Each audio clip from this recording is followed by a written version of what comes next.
This year alone, I sold $120,000 worth of merchandise on TikTok Shop. I used the proceeds from my commissions to start my small business. Welcome to episode 1 of how I use TikTok Shop to start my small business. I'm Robert, if you're new here.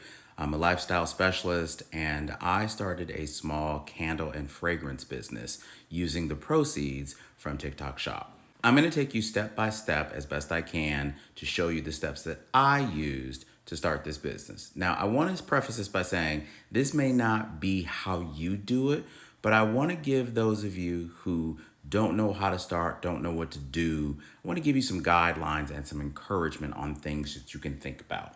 First things, before we even get into the TikTok Shop, if you have an idea about a business, you need to think it through. You need to get a business plan. You need to write it on paper, what your realistic expectations are. You see a lot of people and they talk about their business, but they give you the after effects. They give you after they have created it. And a lot of people don't talk about the struggles that it takes to start a business. First of all, is the business viable?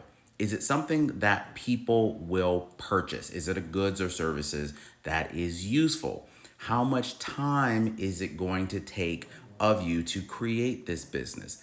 Is this a transactional business? Meaning, are you providing physical goods? Do you need a warehouse to stock them? All of these things have to come into play. What is your budget?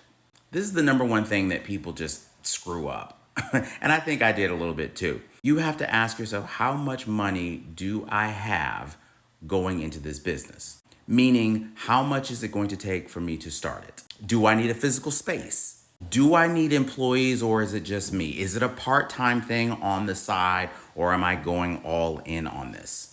All of these things are really important for you to ask yourself before you dive in, because that is going to tell you the amount of resources that you need and the bandwidth or time frame that you're going to need to create this. So now that I've talked about that, let me explain where I started. In 2022, I started selling candles. We were just barely out of the pandemic, and I partnered with somebody local who was pouring candles. So she physically poured, and I was the front man. I printed the labels, I boxed them, I shipped them, and I did pretty good. But I realized about a year in that this was not sustainable for me, meaning I could not grow. And so we just kind of whittled it down. But in the spring of 2024, I realized that there was potential on TikTok Shop because I could sell other people's stuff and I didn't have to worry about any overhead or anything. As I got better at selling TikTok Shop, I realized this is a great way for me to go about that candle business in a different way. I had no time constraints, so I could take my time and plan it out. So I started getting samples and I started selling. It was hit and miss, but eventually I found the products that worked for me and we were off to the races. To learn all about how to pick and choose the right products on TikTok Shop, stay tuned for episode 2. Please like and follow, and if you know a small business owner, share this with them.